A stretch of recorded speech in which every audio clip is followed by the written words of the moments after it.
Hello friends, this is DL Harry and welcome to वो video. तो आइए देखते हैं कि मार्केट में शुक्र को किस तरीके के मूवमेंट हुए और कल हम मार्केट में किस तरीके का मूवमेंट। तो यहाँ पर आप दिख रहे हैं कि बैंक निफ्टी का डेली टाइम फ्रेम पे चार्ट है हमारे पास, और जो कैंडल है वो वीरवार की कैंडल के साइड में ही बन गया, मीन्स कोई अच्छा मूव नहीं आया है। लेकिन अगर आप डेली टाइम फ्रेम पे पूरे ट्रेंड को और आज अभी की जो इसका मूवमेंट चल रहा है उसको अगर नोटिस करेंगे तो आप यहाँ पर देख पा रहे हैं कि यहाँ पर मार्केट ने एक हायर हाई बनाया, उसके बाद में जो ये हाई बना रही है ये भी लोअर हाई है, और फिलहाल जो हमारी ट्रेंड लाइन है उसको जब इसने ब्रेक किया है तो ये रीचेक कर रहा है। अभी अगर ये इस ट्रेंड लाइन को अपसाइड में ब्रेक करता है और अपने इस हाई को निकाल देता है, यानी कि ब्रेक कर देता है, तो ही हम इसमें अपसाइड का मूव देख सकते हैं। अदरवाइज इसमें अगर ये लो ब्रेक हो जाता है, जो इस ग्रीन कैंडल पर आप देख पा रहे हैं, अगर ये लो ब्रेक हो जाता है तो ये एक बड़े रीटेस्ट के लिए आ सकता है, मीन्स एक रिवर्सल के लिए। ऑलमोस्ट ये जो आप ट्रेंड देख रहे हैं इसका 50% यानी कि लगभग 36,000 यहाँ तक प्राइस आने की उम्मीद रहेगी। तो ये एक बड़े टाइम फ्रेम पे ऐसा हो सकता है, ये पॉसिबिलिटी है कि मार्केट हमें इस तरीके का मूव दे दे कि ये जो आप ट्रेंड देख रहे हैं इसका 50% यहाँ तक रिट्रेस हो जाए। अब हम चलते हैं एक बार 15 मिनट के टाइम फ्रेम पे और देखते हैं कि इसने किस तरीके से मूव किया है, क्या हमारी कोई ट्रेड बनी शुक्रवार को या नहीं, और अगर कल ये गैप अप या गैप डाउन या इसी जोन में ओपन होता है तो हम किस तरीके से इसको ट्रेड कर पाएंगे। अब यहाँ पर आप देख रहे हैं कि एक डाउनफॉल हुआ था वीरवार को, जो कि एक्सपायरी के दिन था, और एक्सपायरी वाले दिन काफ़ी अच्छा, जिन लोगों ने यहाँ पे शॉर्ट किया होगा उनको काफ़ी अच्छा प्रीमियम डीके का प्रॉफिट मिला होगा, और जिन्होंने बाय भी किया होगा पुट को उन्हें भी काफ़ी अच्छा प्रॉफिट मिला होगा। अब हम यहाँ पर देख रहे हैं कि मार्केट थोड़ा सा गैप अप ओपन हुई, बट इसके पास अपसाइड में रेजिस्टेंस था ये वाला, और डाउन साइड में अगर हम देखें तो ये सपोर्ट लेवल था। तो अगर आप सोचते हैं कि अगर ये अच्छा मूवमेंट करता है तो आपको अपसाइड में या डाउन साइड में ये टारगेट्स मिल सकते हैं, तो आप कन्फर्मेशन के लिए वेट करेंगे। 15 मिनट की जो पहली कैंडल आप देख रहे हैं कि नेक्स्ट कैंडल ने कुछ खास मूव नहीं किया, उसकी नेक्स्ट कैंडल ग्रीन बन गई। अगर आपको सिग्नल मिलता तो इससे नेक्स्ट कैंडल पर मिलता, जो कि नहीं मिल पाया। उसके बाद में ये कंटिन्यू डाउन रहा, क्लोजिंग के नियर अबाउट इसने आकर सपोर्ट लिया। तो यहाँ पर आपको अगर कंफर्म होता है तो आप एक छोटा सा सेल कर सकते थे पुट को, जो कि होता 38,900 के समथिंग, जो कि आपका ऑलरेडी आईटीएम हो जाता और आप उसको शॉर्ट कर सकते थे। बट अगर आप यहाँ पर देख रहे हैं तो ज़्यादा कुछ मूवमेंट हुआ नहीं, उसके बाद में ये कंसोलिडेट हुआ और लास्ट में एक बड़ी कैंडल बना दी। सो अगर हम यहाँ पर ट्रेंड लाइन्स वगैरह ड्रॉ करेंगे, हमारी ड्रॉइंग्स जो हमारी हेल्प कर सकती है मंडे के लिए, तो वो इस तरीके से होंगी। ये हमारे पास एक ट्रेंड लाइन आ रही है अप साइड से, और डाउन साइड से अगर हम देखें तो हमारे पास ये वाली ट्रेंड लाइन आ रही होगी। हम इसको इस तरीके से ड्रॉ कर सकते हैं। तो ये हमारे पास एक ट्रायंगल बन रही है, सिमेट्रिकल ट्रायंगल टाइप में। अब अगर ये मान लीजिए कि इसी जोन में ओपन हो जाता है और फिर ब्रेकआउट देता है, तो एक छोटे रीचेक के लिए आप वेट कर सकते हैं। उसके बाद आप अगर अप साइड में निकलता है तो पुट शॉर्ट कर सकते हैं, अगर डाउन साइड में निकलता है तो आप कॉल शॉर्ट कर सकते हैं। और आपका जो टारगेट रहेगा वो ये आप देख रहे हैं कि यहाँ से ये ट्रायंगल बननी शुरू हुई है, तो ये वाला जो मूवमेंट है, इतना ही मूवमेंट आप यहाँ पर अपने टारगेट के लिए प्रोजेक्ट कर सकते हैं। मीन्स अप साइड में अगर ये ब्रेक करेगा तो ये नियर अबाउट आपको ये जो आप लेवल देख रहे हैं 39,750 के नियर अराउंड, और डाउन साइड में आप जो लेवल देख रहे हैं वो 38,480 के नियर अराउंड, इन लेवल्स के नियर अराउंड आ सकता है। आप इस तरीके से टारगेट को प्रोजेक्ट कर सकते हैं जब आप पैटर्न्स को फॉलो कर रहे हैं। अगर मान लीजिए कि ये गैप अप या गैप डाउन होता है, तो गैप अप में आप देख रहे हैं कि इसी लेवल के नियर अराउंड भी ओपन हो सकता है, क्योंकि गैप अप ज़्यादा नहीं होता है यूजुअली, बायर्स एकदम से अपनी पोजीशन नहीं बनाते हैं। तो यहाँ पर हो सकता है कि ये नियर अराउंड इन्हीं लेवल्स में से किसी के नियर अराउंड ओपन हो, और वहीं पर सस्टेन करके फिर आपको किसी भी साइड ब्रेकआउट दे, तो जिस भी साइड ब्रेकआउट देगा उसी के अकॉर्डिंग आप कॉल और पुट को शॉर्ट कर सकते हैं।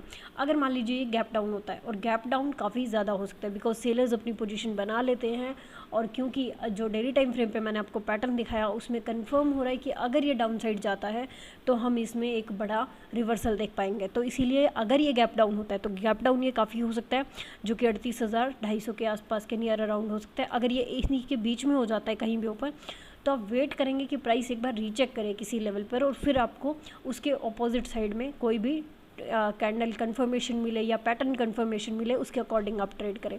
अगर मान लीजिए कि ये सीधा ही गैप डाउन होता है और जो टारगेट हम यहाँ पर प्रोजेक्ट कर रहे थे कि इसको ब्रेक करने के बाद होगा, अगर उतना ही गैप डाउन खुल जाता है तो आप कैंडल कंफर्मेशन का वेट कीजिए कि वो सपोर्ट लेकर या तो अप जाए, या फिर पहली ही 15 मिनट की कैंडल के बाद एक इनसाइड कैंडल बनने के बाद डाउन साइड का मूवमेंट दे।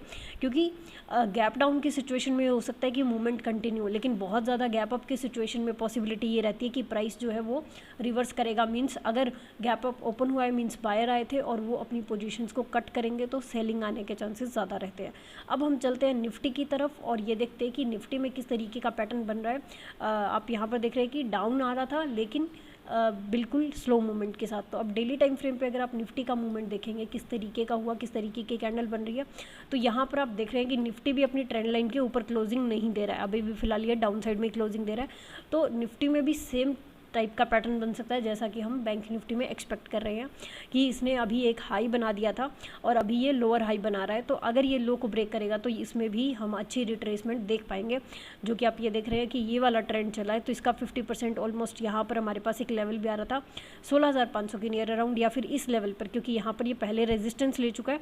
अगर चेंज इन पोलैरिटी होता है तो ये यहाँ पर सपोर्ट ले लेगा, जो कि 16,750 के नियर अराउंड है। अब हम चलते हैं HDFC बैंक और बाकी बैंक्स को भी देखते हैं कि उनमें किस तरीके का पैटर्न बन रहा है। मोस्टली जो 3 बैंक्स हैं हमारे पास, इनमें सेम जैसा कि बैंक निफ्टी में हमें पैटर्न देखने को मिला था वैसा ही पैटर्न अब यहाँ पर देखिए कि अगर HDFC बैंक जो ये चेंज इन पोलैरिटी इसमें हुआ था, अगर ये इसको फिर से ब्रेक कर देता है तो यहाँ पर हमारे पास एक लोअर हाई का पैटर्न का कन्फर्मेशन होगा, जो कि इसे डाउन ला सकता है। फॉर एग्जाम्पल अभी अगर हम इसमें देखेंगे तो इसमें ज़्यादा बड़ा अभी ट्रेंड गया नहीं है, तो अगर ये 50% तक रिट्रेस करता है तो भी ये 1400 के नियर अराउंड आने की ही पॉसिबिलिटी है, ज़्यादा बड़ी नहीं है इसमें।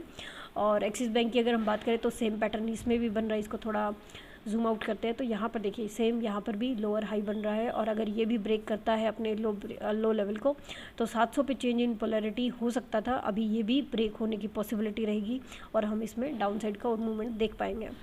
तो यहाँ पर आप कंडीशन देख रहे हैं मेनली सभी बैंक्स में, HDFC स्पेशली, एक्सिस और ICICI बैंक। ICICI बैंक में भी सेम है, ऑल टाइम हाई लगाने के बाद अभी एक लोअर हाई लगा रहा है। तो यहाँ पर जब ऑल टाइम हाई मार्केट लगा चुका है और उसके बाद में ये डाउन आ रहा है, स्पेशली तब जब पैटर्न इसमें कंफर्म हो रहा हो, तो ये ज़्यादा पॉसिबिलिटी रहेगी कि ये ज़्यादा ही एक बार रिवर्सल दे, ताकि जो बायर्स जिन्होंने यहाँ पर अपनी पोजीशन बनाई है ट्रेंड के स्टार्टिंग में, वो अपनी पोजीशन को एक बार एक ट्रेलिंग SL के साथ लेकर जाए और एक अपना नॉर्मल प्रॉफिट जो है वो बुक कर ले। तो ये 50% तक आ सकता है।